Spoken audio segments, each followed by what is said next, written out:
ताम्हिणी घाटाजवळ एक प्रवासी बस दरीत कोसळून भीषण दुर्घटना घडली आहे. या दुर्घटनेत 5 जणांचा मृत्यू झाला असून 13 प्रवासी गंभीर जखमी झाले आहेत. ताम्हिणी घाटात वॉटरफॉल पॉइंट जवळ बस दरीत कोसळून भीषण दुर्घटना घडल्याची प्राथमिक माहिती आहे. चाकण येथून महाडला जात असताना आज सकाळच्या सुमारास अपघात घडला.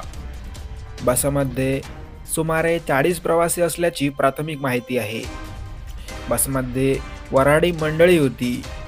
प्रवासी ट्रॅव्हल्सचा ताबा सुटल्याने ती थेट दरीत कोसळली. या दुर्घटनेत 5 जणांचा मृत्यू झाला असून अनेक प्रवासी गंभीर जखमी झाले आहेत. मृतांमध्ये 3 महिला आणि 2 पुरुषांचा समावेश आहे. ट्रॅव्हल्समध्ये काही प्रवासी अडकले असल्याची माहिती समोर आली आहे. ही ट्रॅव्हल्स चाकणवरून महाड वीरवाडीला लग्नाला चालली होती. काही प्रवासी अद्याप बसमध्ये अडकल्याची माहिती आहे.